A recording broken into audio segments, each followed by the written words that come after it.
Now, just going... Question. J'aimerais rentrer un tout petit peu plus en détail pour chacun de ces armements.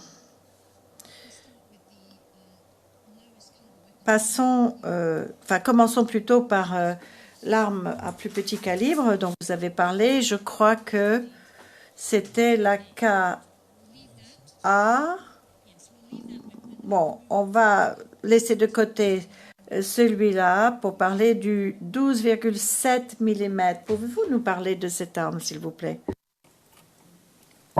La 12,7 est une arme à petit calibre. Maintenant, c'est une arme qui fait des tirs tendus. C'est une arme qui sert à protéger au bazar nos installations ou à protéger, choses comme on appelle ça, ou à faire nos convois. C'est à ça que servaient les 12,7 au bazar en ce moment-là.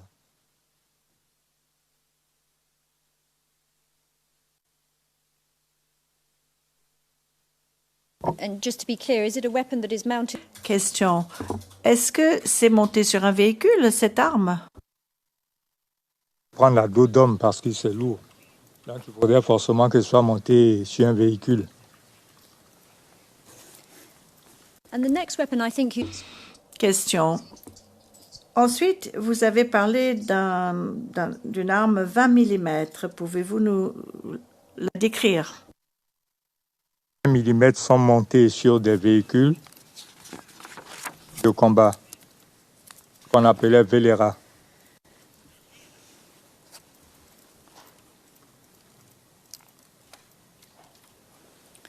Et ces armes sont des armes d'artillerie sol-air. Ils peuvent être utilisés aussi pour le combat terrestre, au cas où l'état-major nous le demandait, soit en appui pour l'infanterie.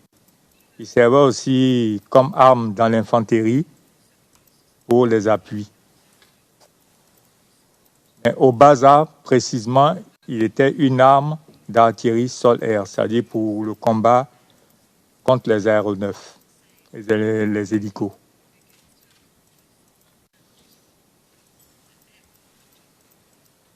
I think you've described this brief... Question. Je crois que vous en avez parlé tout à l'heure, mais fallait-il une équipe pour utiliser cette arme?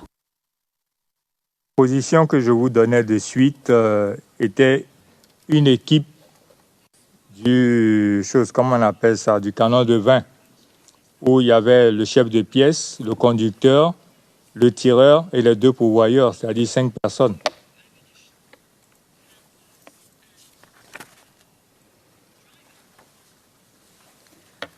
And moving... Question. Et pour maintenant parler de l'arme bitube 23 mm, pouvez-vous nous la décrire brièvement? Le 23 mm est une arme d'abord qui a un calibre de 23 mm, c'est-à-dire la munition qu'on met dedans est de 23 mm. Il a 2 tubes, ceux pour lesquels on l'appelle bitube. Et c'est une arme qui est montée sur train de roue, mais pour pouvoir l'utiliser, il faut le mettre en batterie.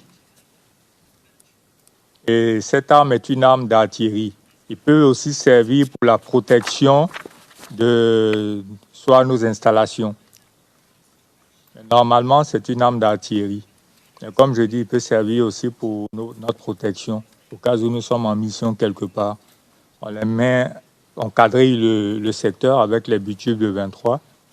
Voilà.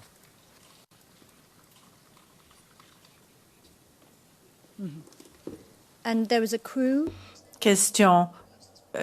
Fallait-il une équipe pour utiliser cette arme? Une équipe d'hommes? D'hommes, puisque dans le bitube de 23, on ne peut pas l'utiliser seul, parce que la manœuvre vraiment est pas facile. D'abord, il y a 2 caissons de part et d'autre. Une seule personne ne va pas se charger de mettre un caisson là. Ensuite, pour l'utilisation, il faut quelqu'un pour commander. Il faut quelqu'un pour tirer. Il faut également des pourvoyeurs, c'est-à-dire ceux qui vont transporter les caissons, venir les mettre au cas où les munitions finissaient. Donc, il faut du personnel. À seul, on ne peut pas l'utiliser. Certes, on peut l'utiliser à seul, mais la personne mettra excessivement de temps pour pouvoir mettre tout en œuvre et puis lui-même va se transformer ensuite en tireur. Chose qui vraiment n'est pas facile parce que pour quelqu'un qui est beaucoup fatigué, ce n'est pas évident. Now, do you know where these weapons? Question.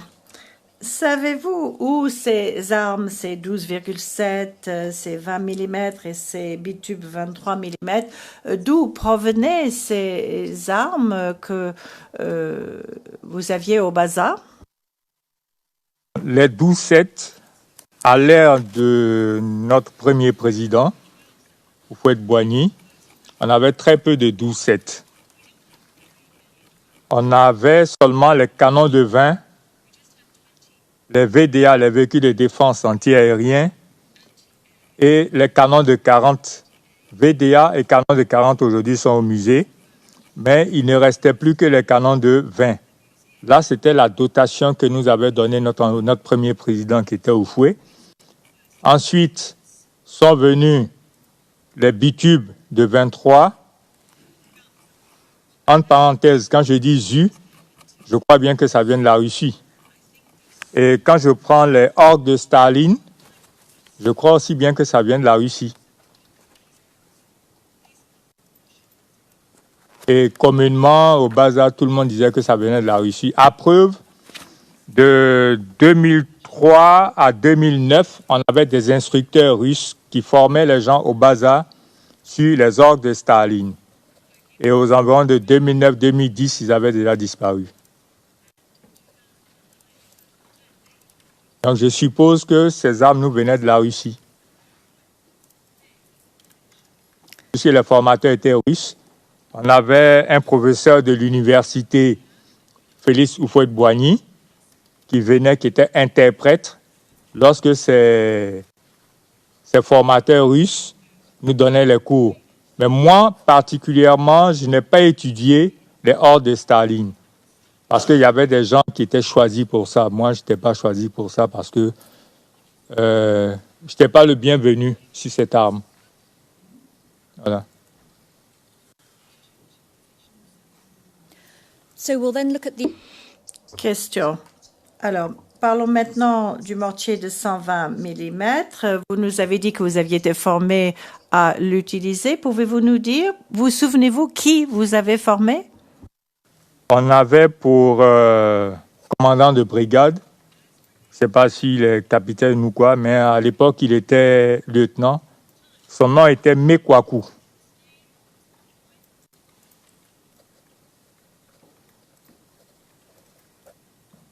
And his position at the time was. Question. Quel était son poste ou son grade à l'époque, c'est-à-dire pendant la crise post-électorale? Lieutenant. And during the post-electoral crisis, what was. Question. Et pendant la crise post-électorale, quel était son poste? Non pas son rang, mais son poste. Lorsqu'il nous formait, il était le commandant de brigade, c'est-à-dire que c'est lui qui gérait normalement toute la formation. Now, these weapons, Question.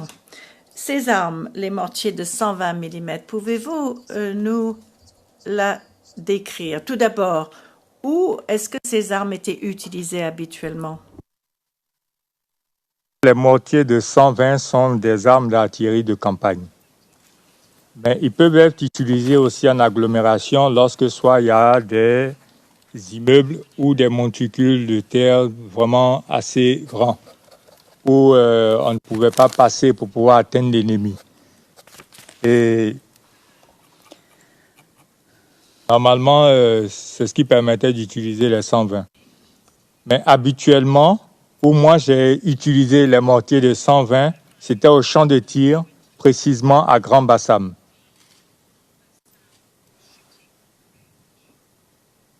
Au cours de l'instruction. what was the purpose of this weapon? Quel était l'objectif de cette arme? Je ne comprends pas bien ce que vous voulez dire. When would this weapon Question. Quand est-ce quel serait l'objectif militaire lorsque l'on devait utiliser cette arme-là, habituellement? Bon, sachant que l'obus, même quand il tombe, les éclats partent jusqu'à 300 mètres de diamètre, de rayon, et le diamètre fera 600 mètres, c'est que c'est pour des destructions plus ou moins massives. and when you say that these weapons Question. Lorsque vous dites que ces armements sont utilisés en campagne, pourquoi? Agglomération, par rapport à notre crise, moi je ne vois pas la raison pour laquelle on aurait utilisé ces armes-là. Le RPG même suffisait. but why is it that these weapons are used? Pourquoi ces armes sont habituellement utilisées en campagne, comme vous disiez? Campagne, je peux dire comme ça, quand on est en train de combattre contre une force ennemie en pleine brousse, qu'on utilise ça, moi je ne vois pas d'impact sur la population civile.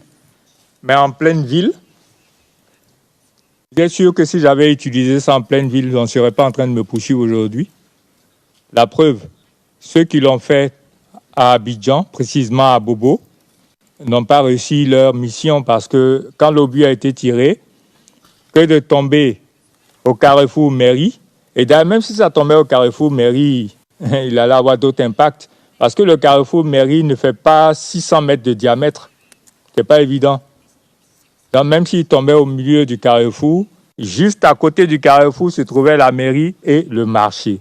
Et vous êtes d'accord avec moi qu'en Afrique, le marché il est toujours bondé de monde, vulnérable. Et lorsque ces obus ont été tirés à Bobo, c'est dans le marché. D'abord, la première chose que je sais, c'est au niveau de SOS que c'est tombé.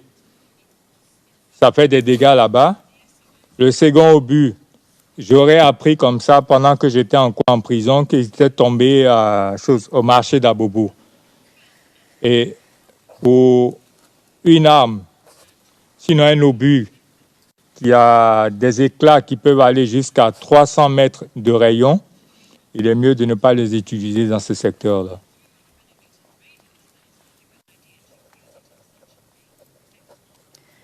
Are there any particular rules that you were aware of? Question. Y avait-il des règles particulières d'utilisation des mortiers de 120 mm? Bon, dire règles particulières, ce serait un peu trop dire, mais la morale même dit qu'il ne faut pas atteindre aux personnes vulnérables.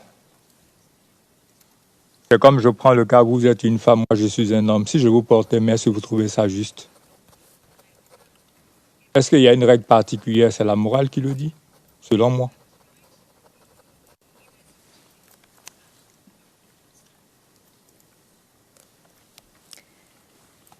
Did you, during the course of your training, Question. Au cours de votre entraînement avec cette arme ou d'autres armes, avez-vous reçu un enseignement concernant le droit humanitaire international? Ce que j'ai reçu dans l'armée, c'est que le droit international humanitaire nous était enseigné par des Français, pas pendant mon stage de CA2 ni de BA1, mais avant cela. Il y avait des gens qui étaient venus nous enseigner sur le droit international humanitaire, le droit de la guerre et le droit humanitaire. Donc, quelque part, je connaissais ma place quand il s'agissait d'utiliser ces genres d'armes. when can you recall when you received this? Question. Est-ce que vous vous souvenez à quel moment, à quelle date vous avez reçu cette formation-là? Bon, cette formation, je l'ai reçue, je ne peux vous dire la date précise, mais j'étais encore caporal quand j'ai reçu cette formation. One moment, please. Un instant, s'il vous plaît.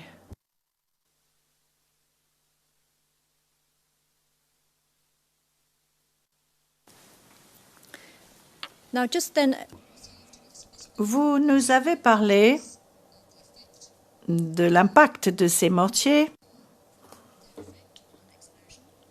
au moment de l'explosion et du rayon, le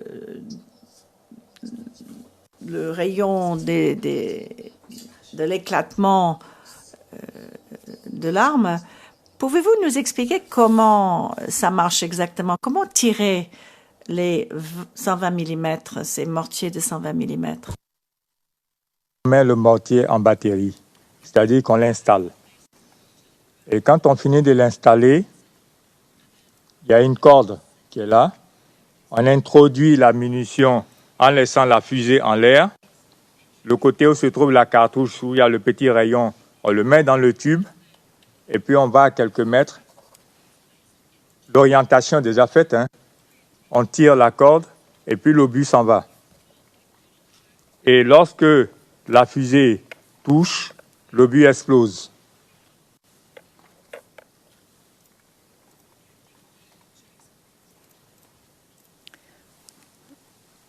did you want to continue? Question, pardon, je ne sais pas si vous avez terminé votre réponse. Okay. Is this, just as you're describing the way in which the mortar is used, is it a front-loading weapon?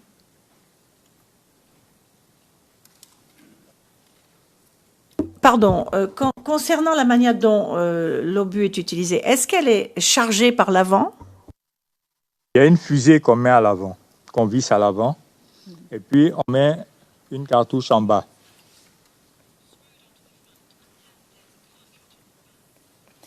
Is this weapon... Question, est-ce que cette arme peut faire des tirs rapides? Non, des tirs rapides, non. Parce qu'au moins, entre le premier tir et le second tir, normalement, on peut mettre 5 à 10 minutes. Donc, ce n'est pas des tirs rapides que ça peut faire. Différemment, peut-être des 12-7 ou des bitubes de 23 qui peuvent faire des rafales. Ceux-là ne font pas de rafales. Ça dépend de l'efficacité de celui qui utilise l'arme. Quand celui-là est très efficace, il peut mettre entre les tirs au moins 5 à 10 minutes. Mais quand il n'est pas efficace, on peut facilement atteindre les 30 minutes. Et à toute fois qu'on tire au moins 2 obus, il faut aller régler l'arme. Ça prend encore du temps pour éviter les dévers.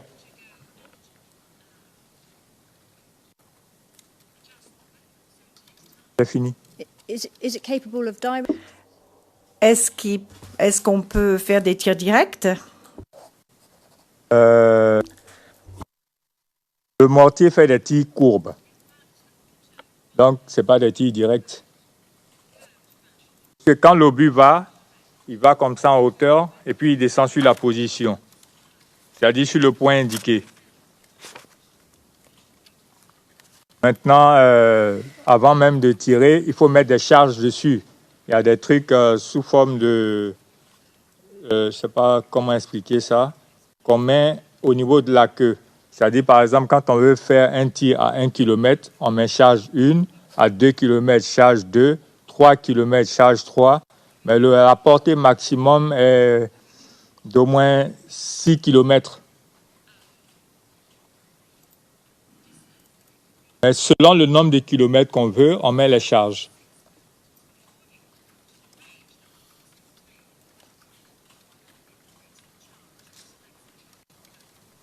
So these charges that you... Question. Donc, ces charges que vous ajoutez pour rallonger la portée, combien de charges faudrait-il pour obtenir la portée maximale avec les armes que vous aviez au bazar? And that would achieve a... Question. Et alors, la portée serait de 6 km, c'est cela? I see the time, Your Honour. Perhaps now is a convenient time. I was going to stop you. L'heure est peut-être propice pour faire la pause.